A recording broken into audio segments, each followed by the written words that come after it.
You have sent out dozens of CVs, maybe even hundreds, but your inbox is still empty.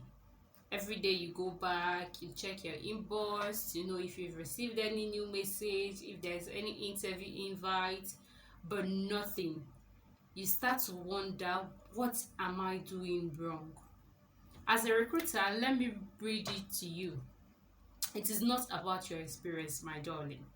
It is not about the experience at all. Sometimes it is the small things that makes your CV invincible. All right, welcome today to Recruiter Cynthia's channel. I'm a recruiter and my name is Cynthia, Recruiter Cynthia. All right, on this channel, we talk about things about job hunting, things that will make you land that job, things that really matter, things you should look out for when drafting your CVs or when applying for jobs, or things that recruiters actually see when you apply for job, the way recruiters view you, the way they view your CVs and everything that has to do with job. If you're seeking for job, or maybe you're trying to look for job for someone or a family member or something, in here we talk about everything that has to do with job, because I'm a real life recruiter, so I tell you from recruiter point of view the things we see and how we perceive you. All right, so welcome to the page. Hit on that subscribe button, turn the notification on so you do not miss out on the next video, because we drop new videos. We talk about things I see, things I observe. New thing can come up, I'll decide to record a video about it and tell you about it. It might be something that has to do with you, it might be something you're doing without even knowing you're doing it wrong. So don't forget to hit that subscribe button and turn on notifications so you do not miss out on the next page. All right, so for the number one of the things we want to talk about today is your CV isn't ATS friendly. So people are like, what is ATS? What do you mean by ATS? ATS is applicant tracking system. Applicant tracking system, that's ATS. This is a situation where AI helps you analyze the CV even before the employers or the recruiters do the analyzing. Let me tell you about one tool we use in my company where I currently work. One tool we use while recruiting. We make use of Indeed. All right, that's just one platform. We make use of Indeed. In this Indeed, what Indeed does is, when people finish applying, there's this particular column in Indeed where they analyze everybody's CV or everybody's application based on the requirements or the job description you've already sent into them. So that job description you get to read, Indeed actually goes through it. The AI in Indeed analyzes it and tell you people that are actually a fit. That's what they do. So most times they'll just tell you, we didn't find any qualification in this person's application. So they have this column where once you see the person's name, you get to see if the person actually aligns with what you already gave to Indeed as the qualification or things to look out for. So if your CV is not ATS friendly, trust me, the AI in Indeed will just draft it out and tell us that you are not qualified. Even when you're qualified, it will AI will just analyze and tell you this person isn't qualified, which is not so.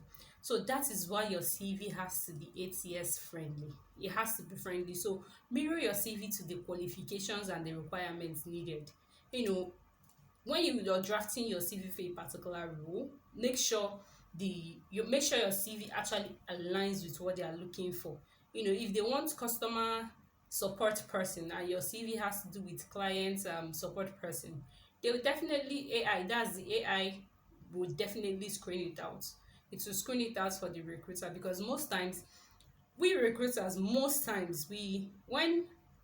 say when a lot of people apply for a particular job role, a particular job, yeah, we might not really have time to start narrowing it down, especially when a lot of people applies. All right, it takes a whole lot of time to go through all of them yourself. So sometimes sometimes the softwares we are using, the platforms we are using, the AI there helps do the work, because they know that most times you might not really have time to go through it. So the AI just helps you narrow it down and tell you who qualifies and who doesn't qualify. But I personally, I do, even when the AI says this person does not meet with the qualification, I do still open the CVs and go through it, because sometimes I've gotten to see that there are situations where the AI analyzed wrongly, and at the end of the day, when you open the CV, you actually see that that person has that particular thing you're looking for. It's just that the AI was not able to read it.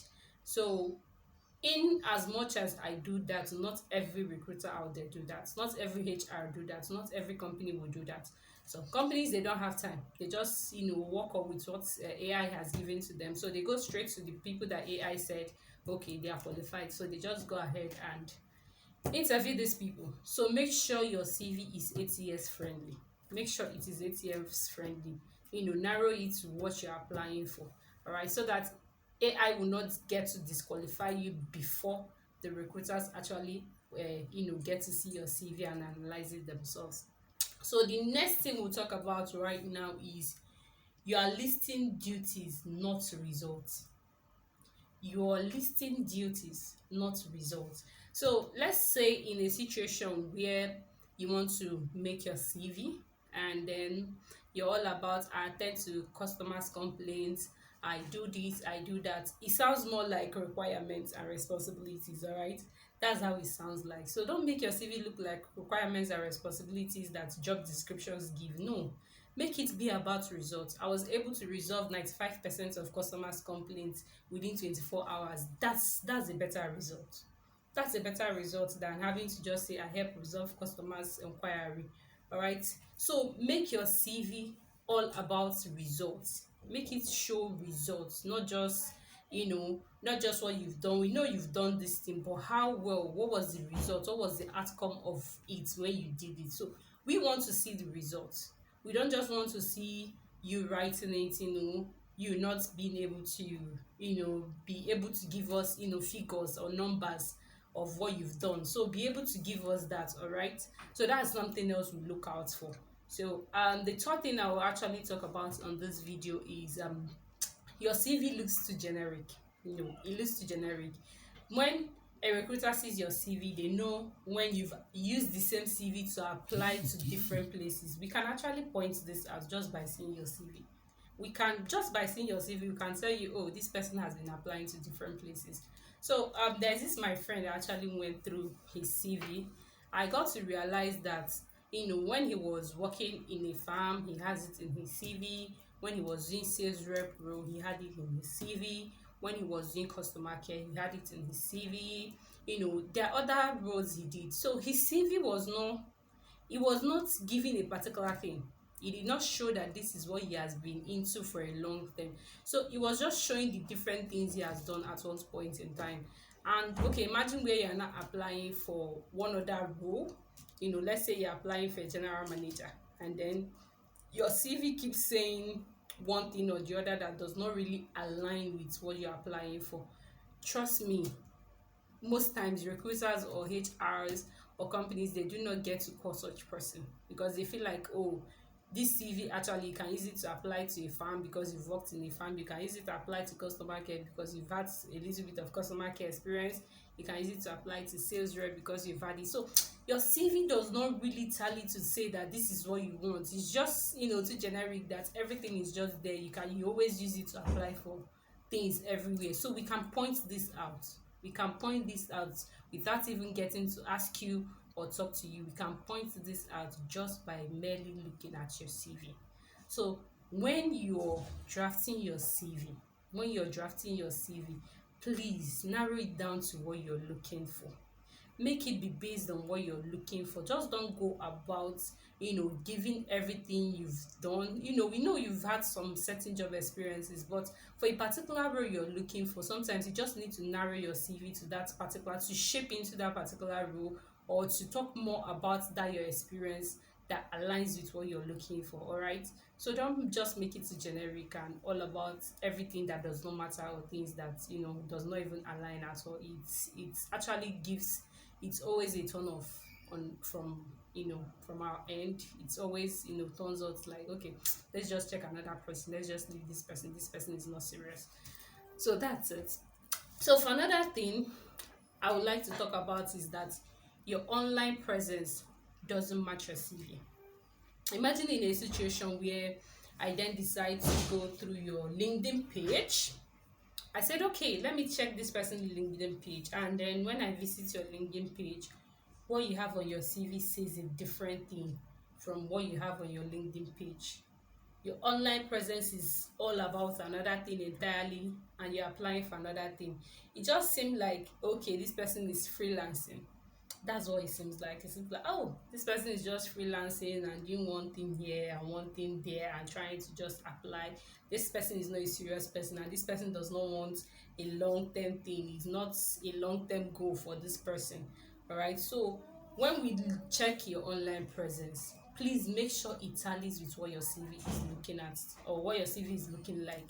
Don't just go to your online presence and then, let's say you go to your LinkedIn page, you have your LinkedIn page talking about, how you've rectified customers complaints, how you've been a customer care, and then you're applying for a role that does not even require that. Every day, most times, or weekly, you post on your LinkedIn and you're talking about you're so passionate on your online presence about customer care. You're so passionate. We can see from your online presence that you're so passionate about this thing, but what you're applying for does not even relates to this. It does not even talk about this. It has nothing to do with this. We are like, okay, I think this person is just applying for this thing just for the main time because it just came up. It's not as if they are passionate about it. Their passion is in somewhere else. So we just end up, moving the whole thing to another place and another. Just, okay, let's just leave this person. Let the person just go find a job that aligns with what his passion is all about, because it seems like his passion is not here. So let your online presence actually align with what your CV is saying about you. All right. So make sure of that. If you've not done that, go ahead and do that. Thank you. All right. Another thing like to talk about is your personal summary on your CV. Some people's personal summary, it just says a whole lot and it does not say anything. That CV, that portion of your CV where you have your personal summary, just make sure it's the first just 3 sentences, 4 sentences that hits the point and that can summarize you. Just make sure it hits the point. Do not just go about giving us where you're from, your age in the personal summary. What? No one wants to hear that in your personal summary. So make sure your personal summary actually is a summary of you. It's a summary of your experience. It just summarizes you. So when I read your personal summary, it should tell me, what you've been into, what you are, and how I should read you. So that's like what it should be, a straightforward thing that summarizes you. Okay, this is this person. Okay, before I start checking all that thing. So your personal summary can actually turn the whole thing off. And I just noticed one thing. In some people's personal summary, you get to see grammatic errors. I'm like, okay, you're trying to summarize yourself and I can't make sense of the English you have there or whatever language you have there. Just notice that the you just notice that the personal summary does not really, the grammar there, you're trying to say I have had some years of experience, and the grammar is not looking like it. I have to read it like 2 to 3 times to be able to make sense of what you're trying to write in that particular sentence. That doesn't make sense. It doesn't. So make sure your personal summary on your CV, it's in order. It gives what it's supposed to give, and the grammars there are very correct and very easy to understand. All right. So I guess this is all I have to say for this video. That is all I have to say. Please make sure you do all these things to be able to get messages. It's better to even have 10 strong CV and 10 strong application than have hundreds that does not even make sense at all. It's better to just have 10. Just 10. It's better you have just 10 that are very strong, that when we view, we are like, okay, yes, this person is really a fit. This person, okay, we should give this person a call back or a message. It's better to take your time and specialize in this 10. And I've said this before, stop applying randomly to different jobs and something that does not tally with what you're looking for. Stop that. Stop applying to different jobs. Specialize in what you want. Know what you want, know the job role you want to focus on, and just go straight to it. Sell your CV, your resume, your your cover letter, just narrow it down to that particular thing. All right, so that you just apply to that particular thing and you'll see results. Instead of applying to hundreds of things, and at the end of the day you keep checking your inbox and you receive nothing, no notification, no results, nothing. You're now wondering what you're doing wrong. Are you not a fit or something? You might be very good, or you might be a very good fit, but your CV is saying another thing. Your application is just saying something else. It just looks like you're not serious. It just gives us the vibe that, oh, just give recruiters the vibe that, oh, this person is not serious. All right, so from a recruiter perspective, all right, I've given you the advice and the tips I need to give you. You can go to the comment section and tell me this some of these things I've said, the things you've been doing, or if this thing or this video actually is of help to you. Don't forget to hit that subscribe button. Don't forget to hit that subscribe button. Don't forget to hit that subscribe button. All right, because it's actually more encouraging when you're saying all these things, you're trying to help people, and people are subscribing to you, turning on notification and coming back to watch. It gives you more reason to keep doing it. All right, so do not forget to hit that subscribe button and come back to this video anytime you want to, just in case, oh, okay, I need to listen to it again. That's fine, it's always here for you. So see you in the next video. All right, I have to go now. So Recruiter Cynthia here says bye bye.